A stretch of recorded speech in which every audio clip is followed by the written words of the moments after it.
15세 소녀가 66세 왕의 왕비가 되었습니다. 그녀는 51년 동안 침묵하며 기다렸습니다. 허나 정조가 죽던 그날 모든 것이 바뀌었습니다. 조선의 진짜 주인이 드러난 것입니다. 대왕대비 정순왕후는 여주를 자처했습니다. 정조가 쌓은 모든 것을 무너뜨렸습니다. 수백 건의 하교가 이어졌습니다. 영조도 정조도 막기 어려웠던 철의 여인. 대체 그녀는 누구였을까요? 오늘 이야기 시작하기 전에 구독과 좋아요 부탁드립니다. 그럼 이야기 시작하겠습니다. 1745년 영조 21년 충남 서산의 한 양반가에서 여자아이가 태어났습니다. 경주 김씨 김한구의 딸로 집안은 노론 살림 가문이었습니다. 허나 권력 중심과는 거리가 먼 가문이었다는 연구가 많습니다. 고조부 김홍욱은 효종 때 강빈의 신원을 상소하다 처벌을 받았다는 기록이 전해집니다. 그 후로 집안은 벼슬길을 멀리하며 학문에만 힘써왔습니다. 소녀는 여주의 본가에서 글을 읽고 예를 배우며 자랐습니다. 후대 기록에 따르면 이 소녀는 또래와는 다른 총명함과 강한 의지를 지녔습니다. 한번 결심한 일은 반드시 끝까지 밀고 나가는 성품이었다고 전해집니다. 어머니 원씨는 딸의 눈빛 안에서 타오르는 불꽃을 보았다고 야사에 전해지는 이야기가 있습니다. 범상한 아이가 아니라는 것을 일찍이 직감하고 있었다는 것입니다. 1757년 영조 33년 궁궐에 큰 상이 나서 조선이 슬픔에 잠겼습니다. 정성왕후가 33년을 함께하고 승하하여 중전의 자리가 비었습니다. 당시 영조의 나이 64세, 그는 깊은 슬픔에 빠져 있었다고 기록되어 있습니다. 2년이 흐른 1759년 영조 35년 조정에서 새 왕비 간택을 서둘렀습니다. 중궁전을 오래 비워둘 수 없다는 것이 간택의 명분이었습니다. 경주 김씨 가문은 학문으로 명망이 높아 주목을 받았습니다. 영조의 첫째 사위 김한신이 바로 이 집안 출신이었기 때문입니다. 김한구의 딸이 최종 간택 후보에 올라 궁궐로 불려갔습니다. 당시 소녀의 나이는 고작 15세에 불과한 어린 나이였습니다. 영조는 이미 66세의 노왕으로 무려 51년의 나이 차가 있었습니다. 소녀는 자신의 운명을 거부할 수 없음을 깨달아야 했습니다. 간택은 가문에겐 영광이었지만 개인에겐 희생 그 자체였습니다. 그해 가을 정순왕후 김씨가 조선의 중전 자리에 올랐습니다. 66세 왕과 15세 왕비의 혼례는 궁궐 안에 축하 분위기를 만들었습니다. 허나 그 이면에는 차가운 현실과 서늘한 시선이 기다리고 있었습니다. 어린 왕비는 첫날 밤부터 홀로 지새웠다는 이야기가 후대 기록에서 전해집니다. 그녀 앞에는 끝없이 긴 세월과 외로움이 기다리고 있었습니다. 궁궐의 법도는 엄격했고 궁인들의 눈길은 날카롭게 그녀를 겨눴습니다. 허나 그때는 아무도 알지 못했습니다. 이 사실 하나를 말입니다. 이 15세 소녀가 훗날 조선을 소나기에 쥐고 흔들리라는 것을. 중전이 된 정순왕후 앞에 첫 시련이 찾아왔습니다. 궁궐의 엄격한 법도와 냉랭한 시선이 그녀를 짓눌렀기 때문입니다. 대왕대비의 영향력은 그다지 크지 않았습니다. 오히려 그것이 어린 왕비에게 더 큰 부담으로 다가왔습니다. 궁궐의 모든 법도를 스스로 익혀야 했고 매 순간 조심해야 했습니다. 궁인들의 눈빛은 노왕의 어린 왕비에게 경계와 호기심이 뒤섞여 있었습니다. 어린 왕비는 자신의 처지를 뼈저리게 깨달아야 했습니다. 영조는 이미 늙었고 후사를 기대할 수 없는 상황이었습니다. 새 손으로 책봉된 정조가 훗날 왕위를 이을 것이 분명했습니다. 그렇다면 정순왕후는 평생 아들 없는 왕비로 남을 운명이었습니다. 설상가상으로 궁궐 안에는 또 다른 세력이 자리 잡고 있었습니다. 사도세자의 장인 홍봉안이 이끄는 세력이었습니다. 그들은 영조의 총애를 받으며 조정을 장악하고 있었습니다. 정순왕후의 친정 오빠 김귀주가 벼슬길에 나서기 시작했습니다. 국혼 이후 경주 김씨 일가가 정계에 진출할 기회를 얻었습니다. 김귀주는 벽파를 형성하며 홍봉안 일파와 대립각을 세웠습니다. 허나 이는 곧 정순왕후에게 위험한 상황을 만들어냈습니다. 영조 앞에서 두 세력의 다툼이 날로 격렬해져 갔습니다. 1762년 영조 38년 궁궐에 어두운 그림자가 들이우기 시작했습니다. 사도세자와 영조의 갈등이 극에 달해 폭발 직전이었습니다. 정순왕후는 이 위태로운 상황을 지켜볼 수밖에 없었습니다. 그해 윤 5월 조선 역사상 가장 비극적인 사건이 벌어졌습니다. 영조가 사도세자를 뒤주에 가두라는 명을 내린 것입니다. 저하, 이 아비의 명을 거역하지 마시오. 영조의 목소리는 분노와 슬픔으로 떨리고 있었습니다. 8일 후 사도세자는 뒤주 안에서 숨을 거두고 말았습니다. 궁궐 전체가 충격과 공포에 휩싸인 그날을 정순왕후는 잊을 수 없었습니다. 그리고 그녀는 알게 되었습니다. 권력이란 것의 무서움을 말입니다. 이 사건은 훗날 그녀의 운명을 완전히 바꾸어 놓을 씨앗이었습니다. 1776년 영조 52년 3월, 영조가 82세를 일기로 승하했습니다. 정순왕후는 31세의 나이로 왕대비의 지위에 올랐습니다. 16년간의 왕비 생활이 끝나고 새로운 시대가 열렸습니다. 영조의 손자 정조가 25세의 나이로 왕위에 올랐습니다. 허나 정순왕후는 그날부터 진짜 시련이 시작됨을 알았습니다. 정조는 뒤주에서 죽은 사도세자의 아들이었기 때문입니다. 즉위하자마자 정조는 단호하게 선언했습니다. 척신 정치를 청산하고 아버지의 명예를 회복하겠노라. 정조의 목소리는 차갑고 단호했습니다. 그의 칼날은 곧 정순왕후의 친정 세력을 향했습니다. 정순왕후의 오빠 김귀주가 첫 번째 표적이 되었습니다. 김귀주는 사도세자 죽음 당시 노론 벽파의 핵심이었습니다. 김귀주는 정조 초기 정치 숙청 과정에서 유배되었습니다. 김귀주를 흑산도로 귀양 보내라. 정조의 명은 단호했고 되돌릴 수 없었습니다. 정순왕후는 대비의 자리에서 이를 지켜볼 수밖에 없었습니다. 자신의 오빠가 유배길에 오르는 모습을 속수무책으로 봐야 했습니다. 1780년 정조 4년 김귀주가 유배지에서 죽었다는 소식이 들렸습니다. 정순왕후는 그날 밤 홀로 수정전에서 눈물을 삼켜야 했습니다. 대비로서 감정을 드러낼 수도 항변할 수도 없는 처지였습니다. 정조는 더 나아가 정순왕후의 세력을 견제하기 시작했습니다. 노론 벽파의 핵심 인물들이 하나둘 조정에서 밀려났습니다. 정순왕후는 왕실 최고 어른이었지만 아무런 힘도 쓸 수 없었습니다. 설상가상으로 정조는 궁녀 제도까지 손대기 시작했습니다. 대전 소속 궁녀를 모두 없애라. 정조는 정순왕후가 자신을 감시한다고 의심했다는 주장이 후대에 나왔습니다. 정순왕후 휘하의 궁녀가 암살 사건에 연루되었다는 소문이 있었다고 전해집니다. 왕대비의 권위는 날로 추락했고 고립은 깊어만 갔습니다. 정조는 할머니를 존중하는 척하면서도 철저히 무력화시켰습니다. 정순왕후는 언문교서를 내려 자신의 뜻을 전하려 했습니다. 허나 정조는 그마저도 교묘하게 무시하거나 회피했습니다. 24년이라는 긴 세월 동안 정순왕후는 참고 견뎌야 했습니다. 수정전 깊은 곳에서 홀로 세월을 보내며 기다려야 했습니다. 권력은 눈앞에 있었지만 손에 쥘 수 없는 나날들이었습니다. 그녀는 밤마다 하늘을 보며 한 가지만을 생각했습니다. 언젠가 자신의 때가 올 것이라는 확신만을 품고 버텼습니다. 1780년 정조 4년 유배지에서 김귀주가 죽었다는 소식이 들렸습니다. 정순왕후는 그날 밤 수정전에서 홀로 오빠의 죽음을 받아들였습니다. 왕대비라는 높은 자리에 있었지만 장례조차 제대로 치를 수 없었습니다. 친정 세력은 완전히 무너졌고 그녀는 완전히 고립되었습니다. 정조는 더 이상 왕대비를 거들떠보지 않았습니다. 형식적인 문안만 올릴 뿐 정치적 영향력은 크게 제한되었습니다. 정순왕후가 언문교서로 의견을 내려 해도 무시당하기 일쑤였습니다. 대비마마의 뜻은 알겠으나 국사는 과인이 결정하겠소. 정조의 말 속에는 차가운 거부가 담겨 있었습니다. 왕실의 최고 어른이라는 지위는 겉모습일 뿐이었습니다.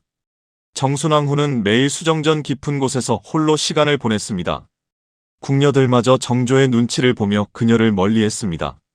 친잡례나 왕실 행사에 참석해도 그녀는 그저 장식품에 불과했습니다. 아무도 그녀의 말에 귀 기울이지 않았고 아무도 편들지 않았습니다. 밤이 되면 정순왕후는 홀로 촛불을 바라보며 생각했습니다. 이것이 나의 운명인가? 평생 이렇게 살아야 하는가? 자식도 없고 친정도 무너지고 권력도 없는 빈 껍데기였습니다. 때로는 이 모든 것을 끝내고 싶다는 생각마저 들었습니다. 허나 그녀는 이를 악물고 견뎌냈습니다. 언젠가 반드시 자신의 때가 올 것이라 믿으며 버텼습니다. 1795년 정조 19년 정조는 화성 행차를 대대적으로 거행했습니다. 해경궁 홍씨의 회갑을 축하하는 성대한 잔치였습니다. 정순왕후도 행차에 동참했지만 그저 형식일 뿐이었습니다. 모든 관심은 해경궁에게 쏠렸고 정순왕후는 그림자였습니다. 돌아오는 길에 정순왕후는 가마 안에서 눈물을 흘렸다고 후대 야사는 전합니다. 아무도 보지 않는 곳에서 그녀는 처음으로 무너졌습니다. 언제까지 이렇게 살아야 하는가, 언제까지. 그녀의 속삭임은 가마 안어둠 속으로 사라져갔습니다. 56세가 된 정순왕후는 이미 늙어가고 있었습니다. 권력을 쥐어볼 기회도 없이 인생이 저물어가는 것만 같았습니다. 허나 운명은 예고 없이 찾아오는 법입니다. 5년 후 1800년 정순왕후의 인생을 바꿀 사건이 일어났습니다. 그날 밤 정순왕후는 수정전에 홀로 앉아 과거를 떠올렸습니다.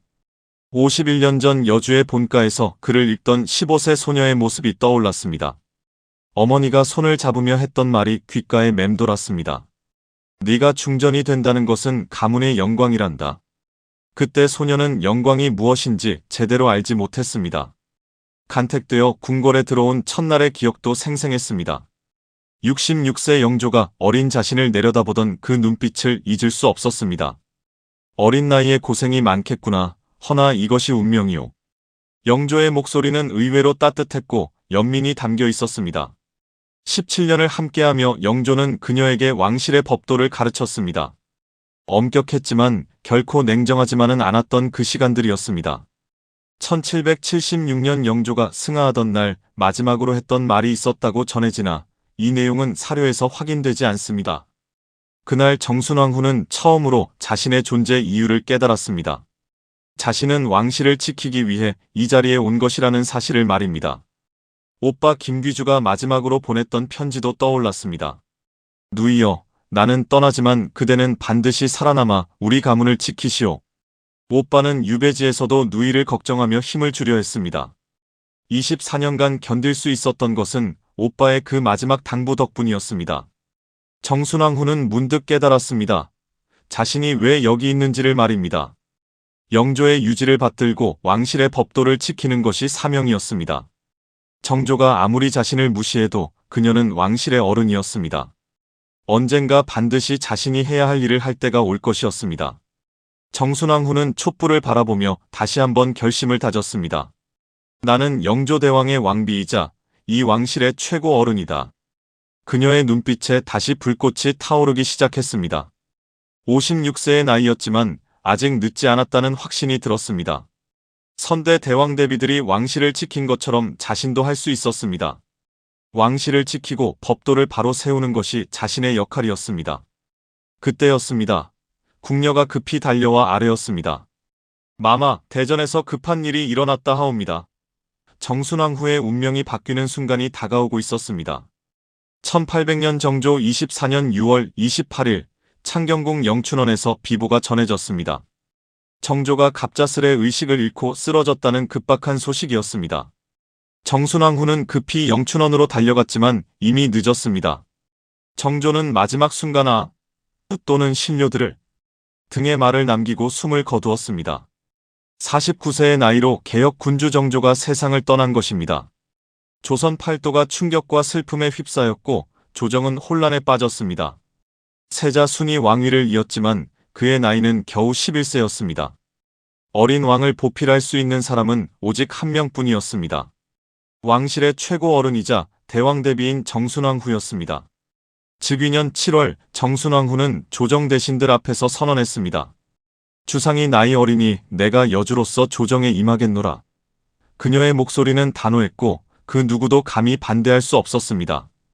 56세 정순왕후는 24년 만에 마침내 권력을 손에 쥐었습니다. 수렴 청정절목이 제정되어 합법적인 권력 행사가 가능해졌습니다. 이 절목은 이후 19세기 모든 수렴 청정의 기준이 되었다고 합니다. 정순왕후의 첫 번째 조치는 인사 개편이었습니다.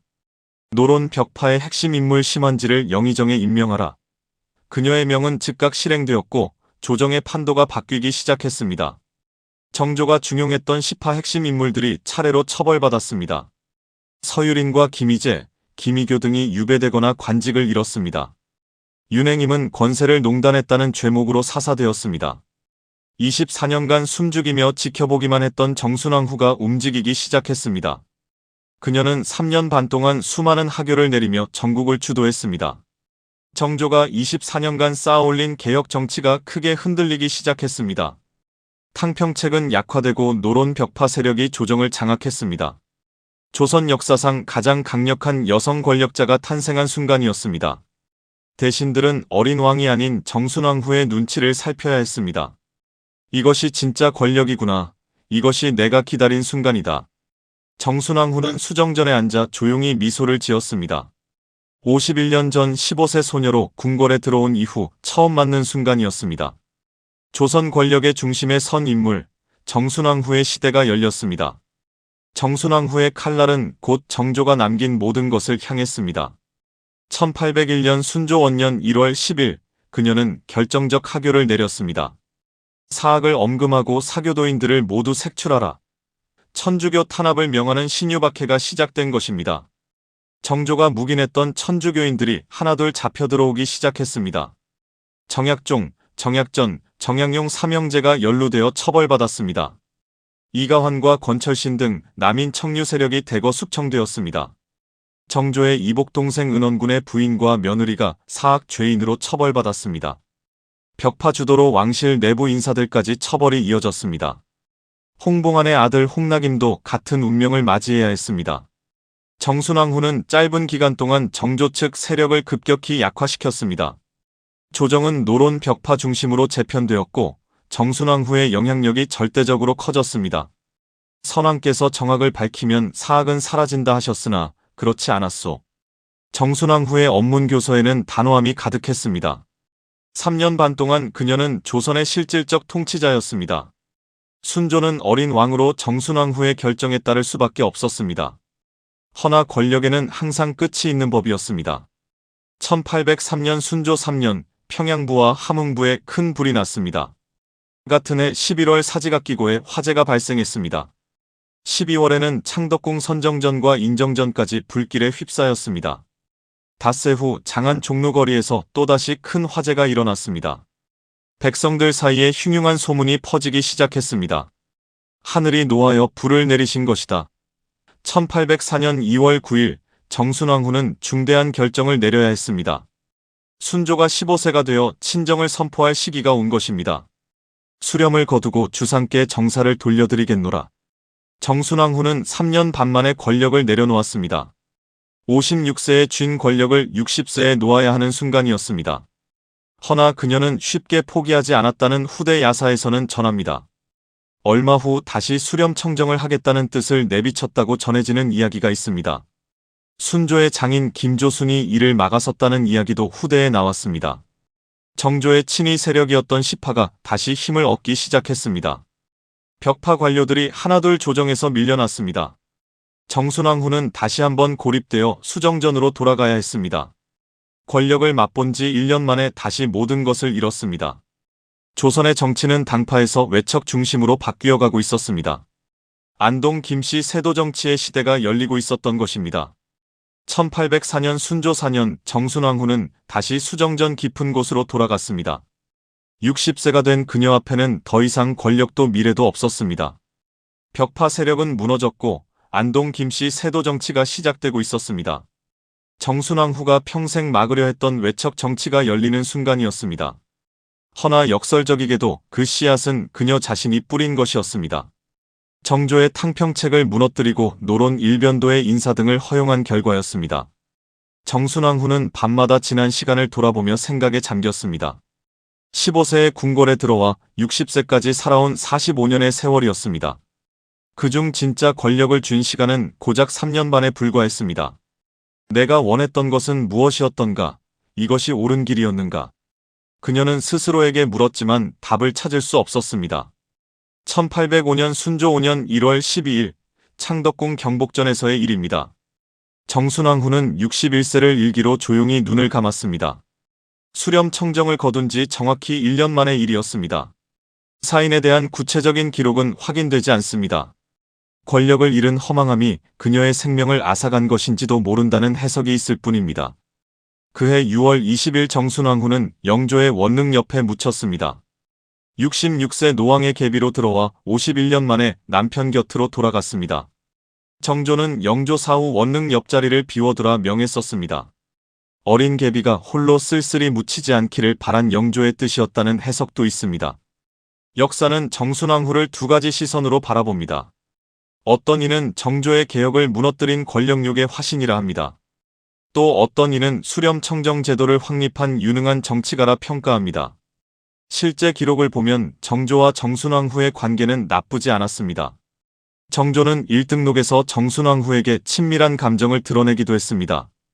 후대 기록 일부에서는 정순왕후가 정조의 효심을 긍정적으로 바라보았다는 평가도 전해집니다. 정조의 마지막 순간에 대해 신료들을 찾았다는 설, 탄식했다는 전승 등이 전해질 뿐 실록의 명확한 표현은 남아있지 않습니다. 진실은 역사 기록 어딘가에 묻혀 있을지도 모릅니다. 분명한 것은 정순왕후가 조선 역사의 중요한 한 페이지였다는 사실입니다. 15세 소녀가 66세 왕의 왕비가 되어 51년을 견뎌낸 이야기. 권력도 사랑도 자식도 없이 오직 왕실만을 지키려 했던 한 여인. 그녀의 삶은 우리에게 묻습니다. 권력이란 무엇인가를 말입니다. 오늘날 우리는 정순왕후의 삶에서 교훈을 얻을 수 있습니다. 권력은 영원하지 않으며 결국 역사가 평가한다는 진실을 말입니다. 그녀는 철의 여인이었지만 동시에 외로운 한 인간이었습니다. 이 이야기는 역사 기록과 전해지는 이야기를 바탕으로 재구성한 것입니다. 일부 내용은 극적 구성을 위해 각색되었음을 밝힙니다. 여기까지가 오늘의 이야기였습니다. 구독과 좋아요로 응원해주시면 더 좋은 이야기로 찾아뵙겠습니다. 감사합니다.